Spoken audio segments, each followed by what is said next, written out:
I refuse to acknowledge allegations that I'm Henry Zabrowski. I am not Henry Zabrowski. No, you're not. My name is Chrysanthemum. Chrysanthemum Stevenson. I actually like that name. I am not guilty of any podcast crimes. I kind of agree with that. Chrysanthemum Stevenson can't be guilty of any crimes. I can't possibly, because the name is derived from Chrysanthemums, which I believe is an oil or something. There we go. I dare you to defy me. Look, can I even walk? Look, I can't even. Oh. Look, I'll show you. Look, I'm trying to walk. They can't see. Yeah. Wow, you couldn't even walk. How could you commit massive amounts of crime? How could you kill a bunch of people? How could I possibly have killed them with laughter? Yes, How indeed. could I possibly have Chrysanthemum Stevenson? Well, be careful out there if you're driving, because that car might be driven by a corpse. People are dying of laughter because of Henry Zabrowski's great humor. Where is my apologist British wife? All right, welcome to Side Stories, everyone. Ben hanging out with the newly minted 39-year-old fresh Henry Zabrowski. Wheelchair, I'm not him. Wow. I'm wheelchair bound. Well, you were about to be wheelchair bound if you can't pick yourself up. Because you are actually in a very difficult pickle. You're in a predicament. And again, it is a podcast. We do film for Patreon, but you are down, and now you are almost completely up.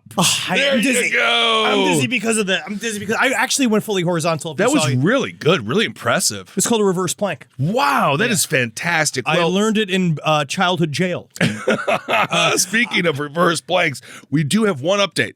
Well, I just want to also explain the reference that we weren't here last week, so I didn't get to do my Nicholas Alaverdian impression, and that's what that was. That's good. If you have to explain it, it's good. Because at the time it would have been fun, and then I was going to do the bit where I had the oxygen tank, but it was just a lot at once, and I'm already tired. I'm hungover. It was my birthday yesterday. Absolutely. 39 and holding. You are hungover from both alcohol and it seemed to be cake. We went to the Madonna Inn. You have your frosting issues. I do. I know. We went to the Madonna Inn, which is one of our favorite places in the world. Nice. It's kitsch hotel. Is it owned by Madonna, or is this just a clever name? Yes, that's why the only way you can get in is if you're a 19-year-old background dancer. And you have to have washboard abs and be ready to have hardcore sex with a 65-year-old woman. I love that gilf. But Madonna Inn is this cool sort of like themed hotel where there's a bunch of different rooms, but what it's famous for are its cakes. You know what, buddy? Have you learned nothing over these past few years? You're going to go to a fucking esteemed place that has many different rooms. This is Mario Batali territory, pal. No. You need to be very careful because now you're out, so they want you young, or some want them old. Well, so now that you're getting towards 40, you're going to be in a different kind of predatory market. I like that. Because the 70-year-olds are going to be like, come to my hotel, show me your winky. And now you're going to make another decision. Well, we can all for pro-career or anti-career. And I'm ready to make that decision now. I was too green before. I know. Now I know to make the proper decision. Suck that producer's dick. Sure. Act like you like it for the 5 minutes that it takes, and then you move on and you get that part, and you get in Top Gun 9. Also, I want to say, now that every single entertainment entity is going on strike, Kissel and Zabrowski, let's get our show off the ground. This is the It's going to be called Scaps. It'll be based solely on us breaking the picket line, giving them the middle finger. We're working for real cheap, keeping those numbers low. We can't have these actors getting cocky with money. We just show up. We do. It's like, we'll take $1. We'll do it for $1. We do it for $1. We pay you to do it. No, we stand with the WGA because also the DGA is then going to strike and SAG is going to strike, and it's going to be an entire year of no content, and we're going to be the only ones open. Well, I think if we stop making content, much like I've said about porno, we could do a 10-year halt. I need to catch up. Yes. That's all I fucking know. There's plenty of television. Oh, so to complete the story. Yes. So I went to Madonna Inn.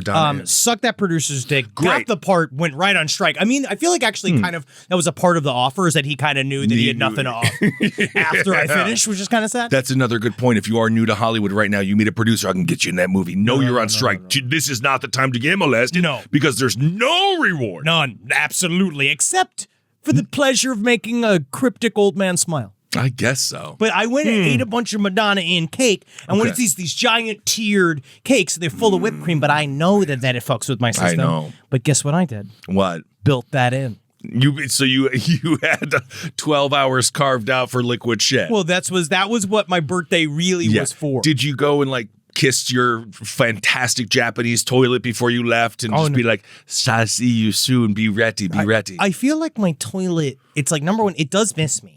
It does know that you're there when you're on it. Well, because it goes in the room, because every time I walk in the room, it opens up ready to be filled. It truly does. It goes like, hungry. It's very weird. Hungry, fill me up. I think that you do need to put like little fake teeth on it, give it little googly eyes, make it a little person. It might become sentient at one point. We just don't know. But he's happy. Yeah. He seems to be, he's well fed. Because then one time, as soon as I was done, and it kind of almost knew. Oh, my. Because it was weird. Normally it opens when you approach it, but this time it opened when I opened up the living room door, when I came in the front door. It just knew.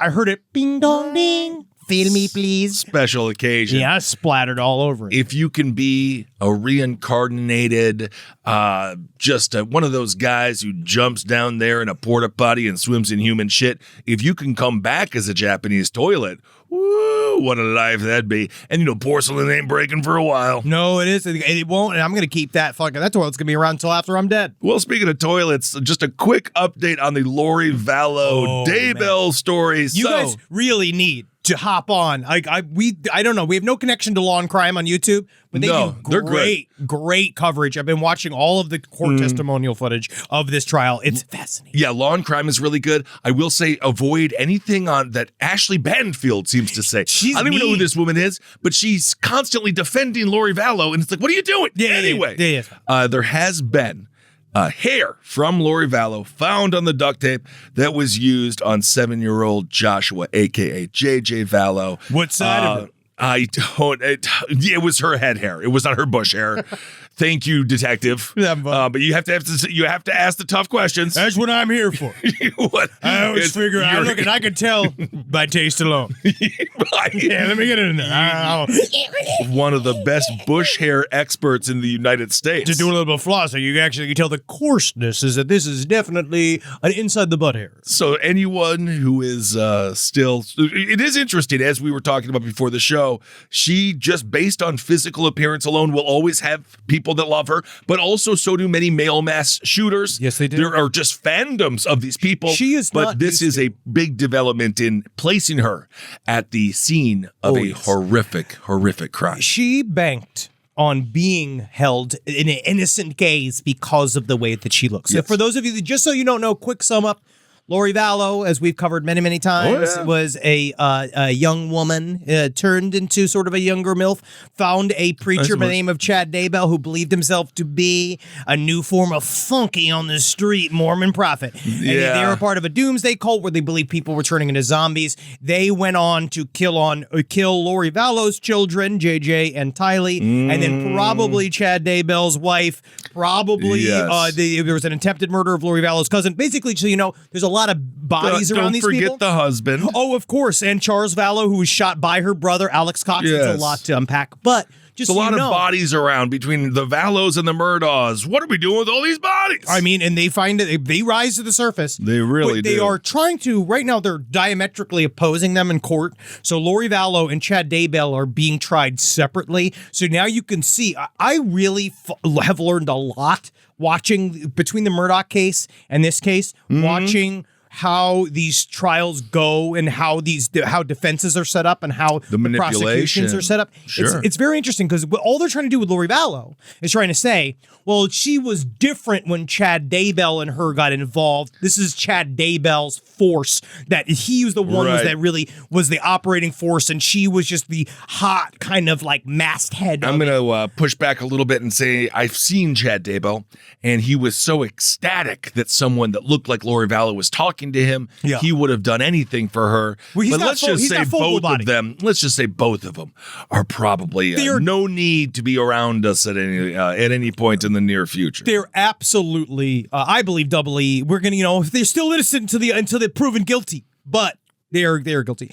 They talked about. I listened for 4 hours of this guy. He was the coroner talking about how when they went to dig up the bodies, the idea of you learn a lot about how a crime was committed by how the body was buried. The bodies were also buried in a pet cemetery, a newly minted pet cemetery, according to Chad Daybell, and obviously that plays into the lore of zombie. But they were kind of saying at first they were kind of played off. They were put in these sort of it was accidental and it was hidden away and it was put in this kind of shallow grave. But actually, we found out it was put into this the children, when they were found, they were in an ornately constructed professional dig where the roots were cut around in a square. And that's the least you can do. And it's very difficult least you can do. Then they put the bodies down. They were all wrapped up, and then they cover them in gravel, and then put boards on top of the gravel so that animals couldn't dig it up. So they took thought about it. They thought about it very thoroughly. Well, we also know that Lori Daybell's brother's fingerprints were found on the plastic. Well, Alex Cox is a fucking serial killer, and I'm glad he's dead too. Yes, recovered with her son JJ's remains. So it's a family affair.